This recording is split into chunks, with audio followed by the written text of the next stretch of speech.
AntiHeMan. He-Man's evil counterpart is truly terrifying. Hello and welcome back to another amazing video by Marvelous. We hope you've been doing incredible and everything is going just great. Today, we are going to be talking about such a character who is not just truly evil, but also He-Man's counterpart and one of his greatest foes of all time.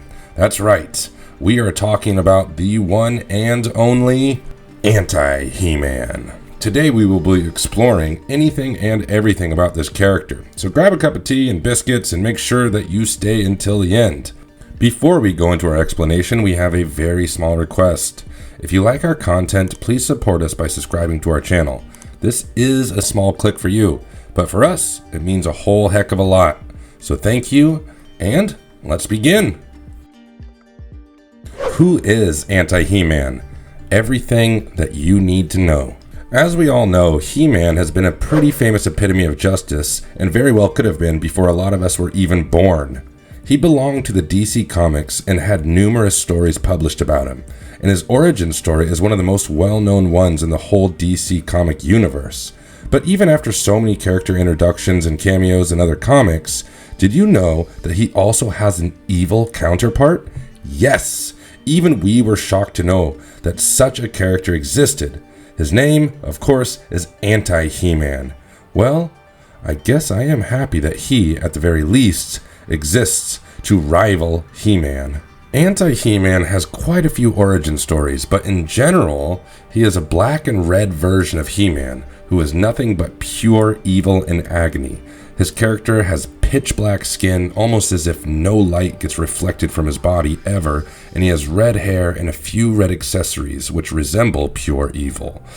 Starting from being a darker version of He-Man to being a completely different entity altogether, AntiHeMan has been all of them. AntiHeMan was a Master of the Universe character. He was the master of Eternia. For those who do not know, Eternia is a planet located at the center of the Master of the Universe franchise, and He-Man is the master of the planet. Eternia was a hellish world located in the universe of darkness. AntiHeMan, the ruler of this world, was absolutely undefeated in combat. He had the power to just simply raise his sword up high in the sky, and he can call upon the power of the Hell Gray Skull.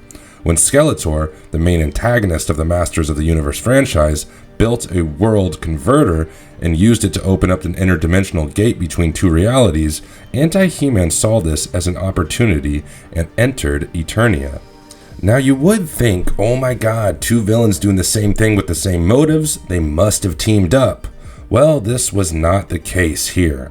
As we mentioned earlier, AntiHeMan was the embodiment of evil, and he worked with no one inferior to him, and according to him, no life form was worth his rivalry, with the exception of He-Man, of course. This is why AntiHeMan threw Skeletor out of Snake Mountain instead of teaming up with him. So in all honesty, He-Man might be a little bit of a Chad, but AntiHeMan is a super Chad. Not only does he not accept help from someone who is literally doing the same thing as him, he even throws him off a freaking mountain just because he can. All jokes aside, after this sudden betrayal, AntiHeMan soon came face to face with our very own He-Man. Both attacked the same way, had equal combat skills, and even talked in the same exact way. As we both know, both He-Man and AntiHeMan were equally matched at first, but soon, AntiHeMan gained the upper hand. He had started beating up He-Man, throwing him into walls, and just as he was about to land his final strike, he suddenly vanished. He-Man, beaten up and confused, did not exactly understand what happened, but then it was revealed that when Man-at-Arms and Skeletor destroyed the World Converter, the destruction of the machine sucked back everything which had passed through, including AntiHeMan. Fun fact, throughout Volume 2 of the Masters of the Universe comics, AntiHeMan was mentioned numerous times by the evil extra-dimensional Man-at-Arms who had replaced the true one and taken over this place. Masters of the Universe, AntiHeMan parallel origins. As we all know, He-Man has an alter ego known as Prince Adam. In this storyline, the story's not much different. When Prince Adam dared to find the power of Hell, Gray's skull, and interacted with it, he was totally corrupted by the enormous power and was turned into his evil self, known as AntiHeMan. He used his newfound strength to overthrow his home world into Eternia. He-Man, we all know that you have a lot of pride and ego, but come on, man. Are you happy now that you yourself are being used to destroy the things that you used to love? Come on! After AntiHeMan went through the world's converter and, well, threw Skeletor off a mountain, he challenged He-Man to another battle. And as expected, the battle went the exact same way. AntiHeMan seemed to easily overpower He-Man in a battle, but was sucked back when Skeletor and Man-at-Arms destroyed the world converter. After this, AntiHeMan was resentful of his inability to kill He-Man before, so he jumped at the next opportunity. He soon returned during the King He-Man's reign and bravely challenged his parallel version to a battle to the death. During the ongoing battle, with both the participants equally challenged, a recently activated Faker attacked both of them. Agitated and feeling overpowered by his foes, AntiHeMan pulled Faker through a vortex and traveled back to Anti-Eternia. This three-way battle devastated the battleground, and the aftershocks devastated the swaths of the countryside. He seriously just never gets to go one-on-one with the one person he wants to battle. So sad. But do not worry, the evil, darker version of He-Man, who just wants to take over the entire world and probably reign terror, you will get your chance soon. Hopefully. After Faker tried pulling a fast one on AntiHeMan, the latter showed him his place and forced the resentful Faker to only work for him and under his commands. Faker started posing as this world's He-Man, and after he was accepted as an ally by Anti-Keldor and his band of heroic rebels, he presented He-Man, aka Faker, with an enchanted battle armor as a token of goodwill. Well, you see, Faker was originally created for the sole purpose of destroying every version of He-Man and only obeying Skeletor's orders above all others. And because of this, Faker's computer brain struggled to process the strange inverse world of Anti-Eternia and started to think that Anti-Keldor was none other than his true master Skeletor. He obeyed everything Anti-Keldor said and promised to work for him until death. Thus, much to AntiHeMan's surprise and outrage, Faker's loyalties unexpectedly shifted when he used his battle armor to shield Anti-Keldor from a sneak attack by Anti-Man-at-Arms and Anti-Orko. Later on, when Faker received an interdimensional signal from Eternia, the heroic scientific genius known as Anti-Beastman helped him return to his own world. After returning, all of his senses returned back to normal, and he soon started serving under Skeletor once again. And even though he was working for Skeletor with full loyalty, he kept Anti-Keldor's armor as a mark of respect. While all of this went down, Anti-Keldor was told the true identity of Faker, and this shocked him to the core, because he never expected Faker to be an evil android made to kill He-Man, instead of being the legendary He-Man himself. This chapter really shows the contrast between evil and truly evil. Even though Faker was evil, he was working for good, while Anti-He-Man was just pure evil, trying to destroy everything and take over the entire universe. Masters of the Multiverse DC Comic Series. During the Masters of the Multiverse DC Comic Series, Anti-He-Man had gone completely crazy in the lust for power. He found a way to travel to different universes, and as he knew he was one of the strongest, he started going to different universes where he would challenge different variants of He-Man. He was so powerful that sometimes he would beat them in just one hit, and this feat was easily one of the biggest ever accomplishments in the comics. He started collecting each universe's He-Man's power sword and claiming the power of Grayskull from each universe for himself. He was going truly crazy. Because of all this lust for power that kept on corrupting him more and more and more, Prince Adam literally became the darkness. He was unbeatable, and with many opponents going against him, the more power he stole, the stronger he got. He was soon confronted and countered by Adam of the 1987 film and the Tapper of Grayskull He-Man, who recruited the heroic Anti-Eternia Prince Keldor to assist them in the pursuit of stopping Anti-He-Man once and for all. exploring the full comic book series Masters of the Multiverse by DC Comics. It is finally time for the comic book discussion. Till now, we were just talking about the basic storyline and plot, but now we get to the real fun part. Masters of the Multiverse is a 6-issue comic book that has been deemed one of the best He-Man comic books ever. We will be going through the full issue 1 and telling you everything in minute detail. So, spoiler warning, let's get into issue 1. Beginning of the whole story, issue 1. The opening started off by showing He-Man's #1 enemy and the main antagonist of the comic universe, Skeletor. He was shown knocking at the door of Castle Grey's Skull. From the inside of the castle, Prince Adam and the other sorceress looked down upon Skeletor as he warned them that if he got his hands on the power of Grey's Skull, he would end up embodying all the knowledge in the universe and all of its energy. He demanded that if the sorceress did not open the drawbridge, he would unleash his moon of cataclysm and in turn destroy the city of Eternos as it is. The ultimatum had been presented: either give Skeletor the power of Grayskull or watch King Randor and the rest of the kingdom burn down to the ground. The sorceress pleaded with Prince Adam not to call upon He-Man, to keep the secret and the sword safe, but Adam saw no other option than to call upon his alter ego in a time of need. He-Man wasted no time in confronting his arch-enemy and told Skeletor that after all those years, all those artifacts and schemes and struggles of control, it all came down to this very battle. Just as he was about to start the battle, someone very familiar appeared in the shadows.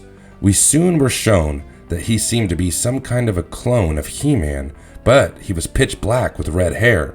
The imposter claimed that the energies which flew through He-Man would now be his forever.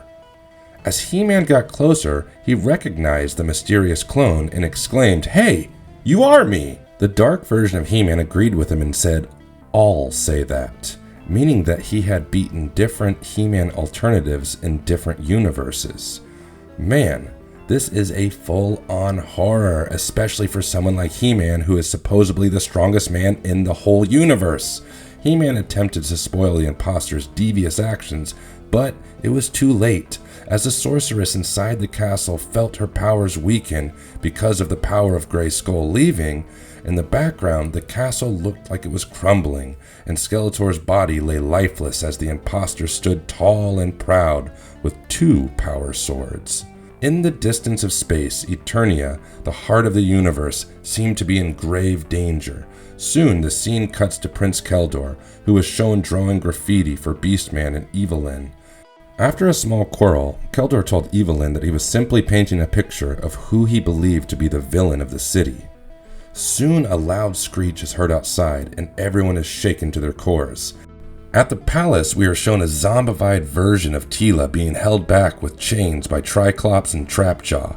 Triclops told King Randor about how they had found her and how that she had already eaten 3 of the villages.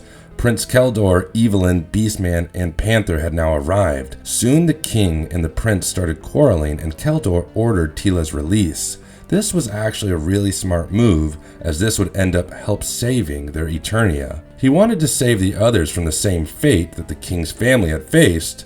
Soon the prince ordered Triclops and Trapjaw to drop Teela off somewhere far away, but the evil version of Teela was in no hurry, of course. As she yelled at the prince that she had been to the bowels of Hellskull and peered into the infinite universe, and that every single universe, it was Keldor who was ultimately the ultimate evil lord of destruction. She continued saying that the prince would soon be tested, and laughed it up as she finally said, "All who know you will know the face of death."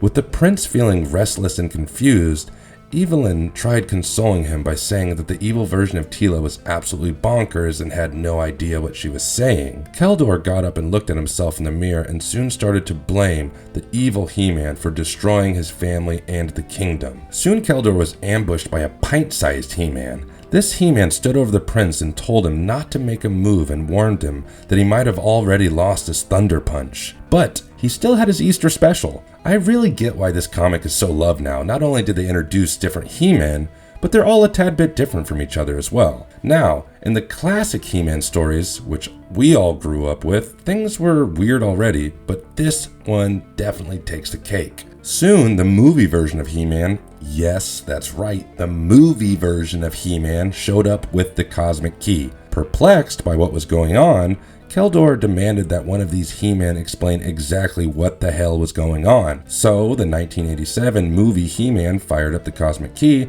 and let the magical device tell the story. We soon learned that even though Eternia might have been the center of this universe, there were thousands of millions of universes, and Prince Keldor's enemy, He-Man, found a way to travel through these universes and attack other He-Man variants, stealing their powers and the powers of their castles, which mostly left all other He-Man dead. His main objective was to capture the Power Prime, the source that fed the power to all of Grayskull in the multiverse. Honestly, this story is kind of on par with the recent Marvel movie, which I'm not going to call out, but this one definitely has more madness in the movie.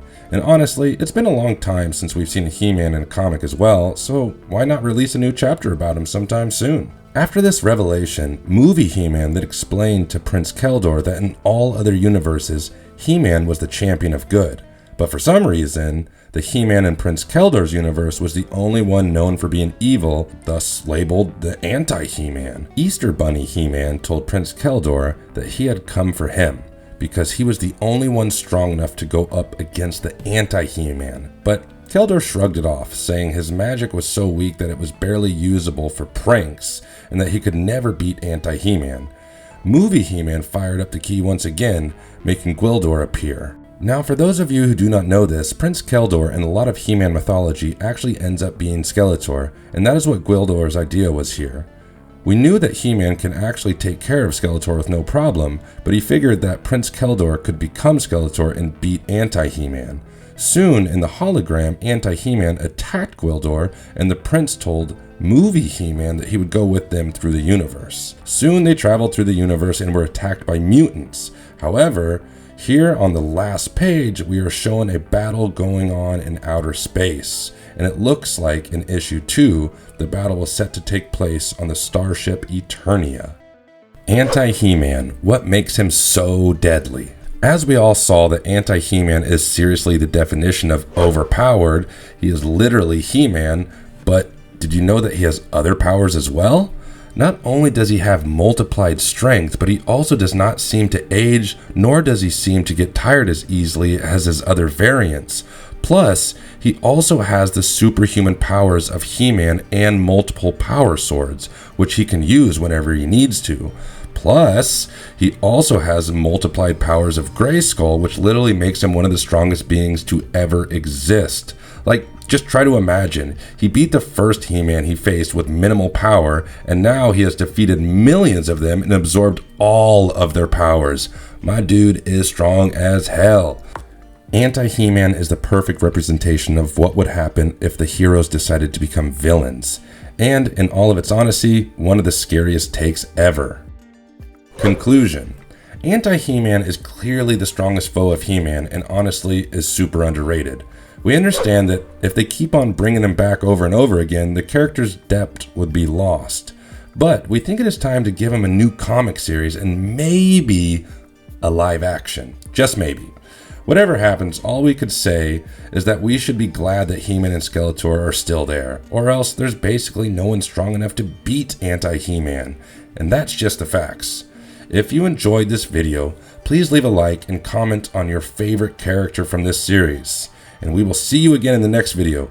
Till then, I have got the power! And if you liked our content, don't forget to leave a like and subscribe to us if you haven't already. Have a good one and be safe. Thanks, everybody.